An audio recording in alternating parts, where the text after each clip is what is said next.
বদর যেখানে আমরা এখন দাঁড়িয়ে আছি, এই জায়গা কেন্দ্রিক, এই স্থান কেন্দ্রিক পুরো সূরাটাই নাজিল হয়েছে। একটা স্থানের কথা আল্লাহ রাব্বুল আলামিন বলছেন যে ফালাম তাকতুলুহুম ওয়ালাকিন্নাল্লাহা কাতালাহুম, তোমরা তাদেরকে হত্যা করো নাই।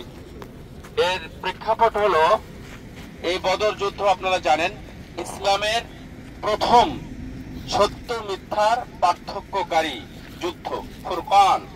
এই যুদ্ধের আরেকটি নাম হলো ফুরকান। তো এই যুদ্ধটার মাধ্যমেই ইসলামের শক্তি সামর্থ্য বা ইসলাম মানুষের সামনে অপমানিত হবে নাকি লাঞ্ছিত হবে, সেটা ছোট নাকি বড়, এই সমস্ত বিষয় প্রমাণ করেছিল। আল্লাহ রাব্বুল আলামিন অনেক সাহায্য মদত করেছিলেন। তো ৭০ জন কাফের মুশরিকদের পক্ষ থেকে ৭০ জন মারা গেছে, নিহত হয়েছে। তো আল্লাহ বলতেছে যে তোমরা তাদেরকে হত্যা করো নাই, ওয়ালাকিন্নাল্লাহা কাতালাহুম, মহান আল্লাহই তাদেরকে হত্যা করেছেন। সুবহানাল্লাহ।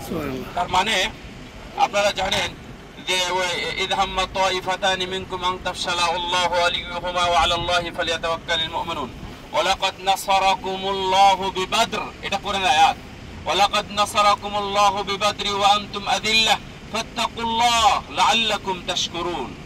এই বদরের প্রান্তরের কথা স্মরণ করিয়ে দিয়ে বলছেন যে স্মরণ করো সেই বদরে আমি যখন প্রকাশ্যে মদদ নাজিল করেছিলাম। সুবহানাল্লাহ। আপনারা একটু পিছনে তাকান, যে পাহাড়টা দেখতে পাচ্ছেন বালির পাহাড়, এখনো কিন্তু বালি আছে। পাহাড়ের উপর বালি থাকে না, পাহাড়ের উপর নরমালি বালি থাকে না, কিন্তু সেই ইসলাম নাজিলের প্রথম থেকে নিয়ে এ পর্যন্ত ওখানে বালি আছে। এই বালি দিয়েই কাফেরদেরকে পরাস্ত করা হয়েছিল। আবু জেহেল বলতেছে কি ব্যাপার, আমি দেখলাম মাত্র এরা ৩০০ জন ৩১৩ জন মানুষ, কিন্তু হাজার হাজার সেনাবাহিনী কোথায় থেকে আসলো, সবাই সাদা সাদা কাপড় পরা। আল্লাহু আকবার। আল্লাহ রাব্বুল আলামিন বলছেন যে আমি আল্লাহ তাদের জন্য প্রথমে ৩০০০, পরবর্তীতে আমি ৫০০০ ফেরেশতা কাফেরদের সাথে লড়াই করার জন্য আমি নামিয়ে দিয়েছি। আল্লাহু আকবার। একজন ফেরেশতার পাখা যদি এদিক ওদিকে করা হয় তাহলে পুরো পৃথিবী উৎপলট হওয়া সম্ভব।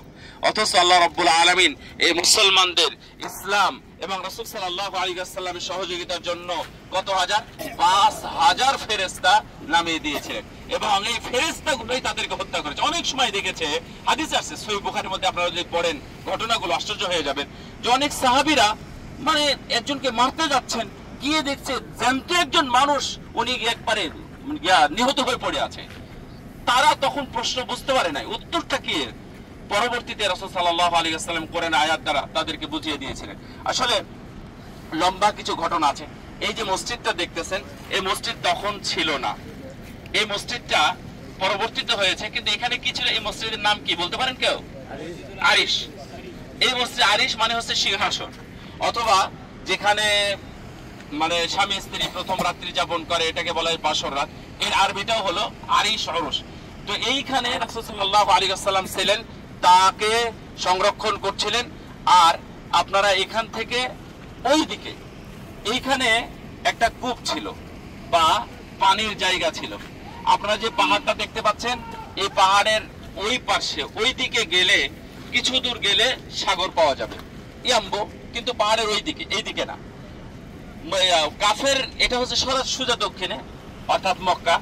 এই মক্কা থেকে তারা এসে এই দিক দিয়ে কোনোভাবে তারা মদিনায় ঢুকতে চেয়েছিল, কিন্তু রাসূল সাল্লাল্লাহু আলাইহি ওয়াসাল্লাম উনিও একজন রণকৌশলী, রাসূলুল্লাহ সাহাবীদেরকে নিয়ে এসে এখানে জায়গা পাতলেন, এখানে থামলেন। তারপরে কাফেররা যখন আসলো তারাও বুঝতে পারলো, পরস্পরে হয়ে গেল।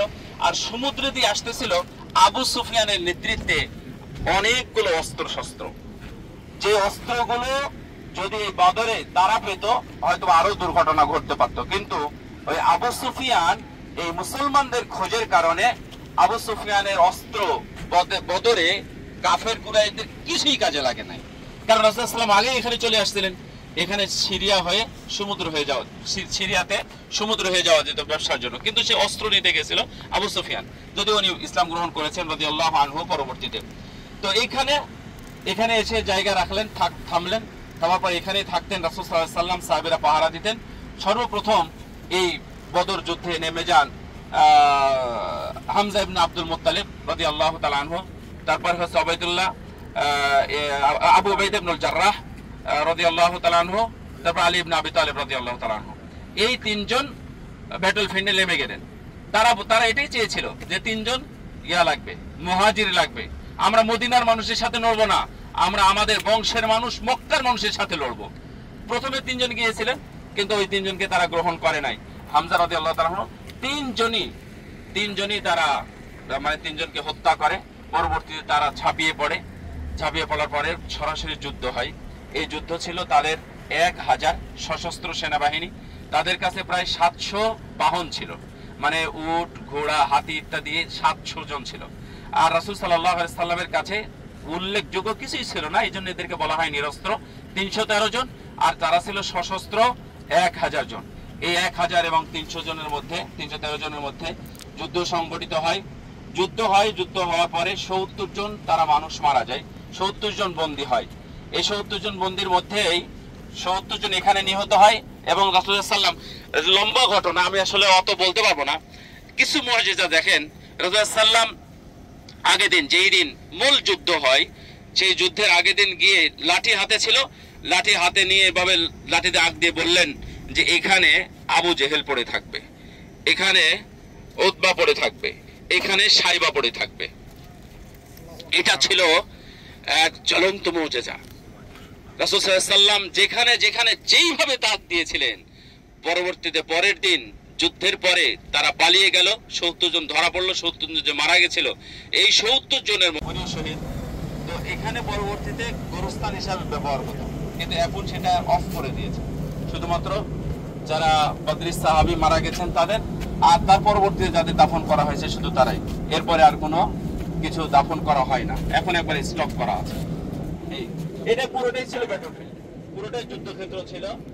আর ওই পাহাড় থেকে নেমে এসেছিলেন ফেরেশতারা, আল্লাহর পক্ষ থেকে একবারে সরাসরি মদদ।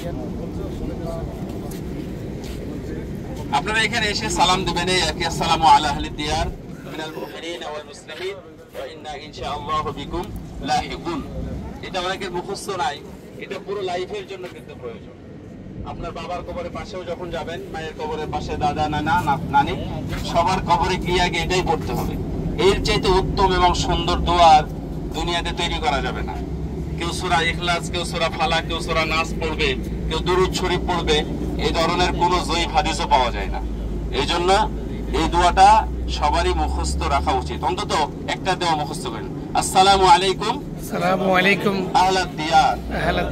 এতটুকু কি ভুলে যাবেন?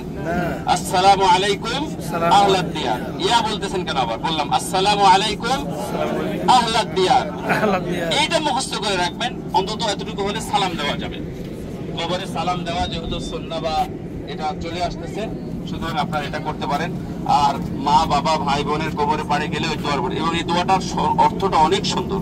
নাসআলুল্লাহ লানা ওয়া লাকুমুল আফিয়া, আমাদের জন্য এবং তোমাদের জন্য মুক্তি কামনা করি, ক্ষমা প্রার্থনা করি। আসসালামু আলাইকুম ওয়া রাহমাতুল্লাহি মিনাল মুমিনিনা ওয়াল মুসলিমিন ওয়া ইন্না ইনশাআল্লাহু বিকুম লাহিকুন। অবশ্যই আল্লাহর ইচ্ছায় আমরা তোমাদের সাথে অচিরেই সম্পৃক্ত হতে যাচ্ছি। সুবহানাল্লাহ। এই কথাটা আবার বলা হয় যে আল্লাহ যেন তোমাদেরকে ক্ষমা করেন, আল্লাহ আমাদেরকেও ক্ষমা করেন। এর চেয়ে উত্তম দোয়া আর কি হবে? সো এই দোয়াটা মুখস্থ করে নেবেন। অনেকে এক জায়গার কথা আরেক জায়গায় বলা যদি দরকার নেই, আমি প্রশিক্ষণে বলেছিলাম যে আপনারা সবাই জানাজার দোয়াটা মুখস্থ করে আসবেন। আমি এর মধ্যে খোঁজ নিয়েছি, আমি যাদেরকে জিজ্ঞেস করেছি এখনো ভালো উত্তর পাইনি, জানাজার দোয়া জানে না। প্রতিদিন প্রতি ওয়াক্তে আপনি জানাজা পড়তেছেন, আপনি বিশাল মানে ইয়া থেকে বঞ্চিত হচ্ছেন। আপনাকে ওই দোয়া পড়তে হবে, জানাজার দোয়া, অথচ আপনারা এখনো মুখস্থ করেননি। জাযাকুমুল্লাহু খায়রা ওয়া বারাকাল্লাহু ফিকুম। এই বদর প্রথম ইসলামের যুদ্ধ, সত্য মিথ্যার পার্থক্য আল্লাহ রাব্বুল আলামিন পার্থক্য করে দিয়েছিলেন। সূরা আনফাল পড়ে নেবেন, একবারে প্রথম আয়াত থেকে শুরু। ইসআলুনাকা আনিল আনফাল কুল আনফালু লিল্লাহি ওয়া রাসূল ফাত্তাকুল্লাহা ওয়া আসলিহু যাতা বাইনিকুম وأطيعوا الله ورسوله إن كنتم مؤمنين إنما المؤمنون الذين إذا ذكر الله وجلت قلوبهم وإذا تليت عليهم آياته زادتهم إيمانا وعلى ربهم يتوكلون الذين يقيمون الصلاة যাই হোক এইভাবে এত সুন্দরভাবে শুরু হয়েছে। আপনি দেখেন যে এইখানে একটা কত বিধান আছে প্রথম আয়াতে, যখন তিনটা দলে বিভক্ত রোদের মধ্যে, আপনারা এই ইতিহাস আর কোথাও শুনবেন না, মানে শুনবেন না বলতে শুনতে যাবেন না কোথাও। সেজন্য তিনটা ভাগ ছিল। একটা হলো সরাসরি ব্যাটল ফিল্ডে যারা অস্ত্র ধরে যুদ্ধ করেছেন, আরেকটি দল হলো পরামর্শক, রাসূল সাল্লাল্লাহু আলাইহি সাল্লামের পাশে যারা ছিলেন পরামর্শ দিয়েছিলেন যে এইভাবে যুদ্ধ করো।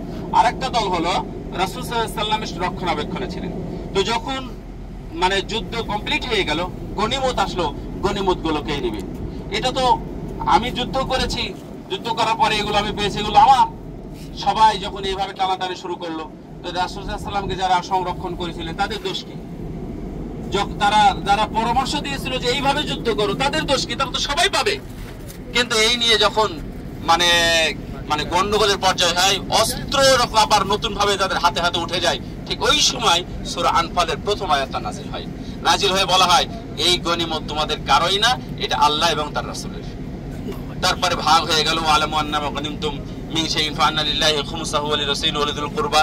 এইভাবে ভাগ হয়ে গেল, শুধুমাত্র 5 ভাগের 1 ভাগ আল্লাহ এবং আল্লাহর রাসূলের, বাকিটা সাহাবীদের মধ্যে কে কিভাবে যুদ্ধ করেছে সেই যুদ্ধ অনুযায়ী তাদের মধ্যে বণ্টন করা হবে এটা।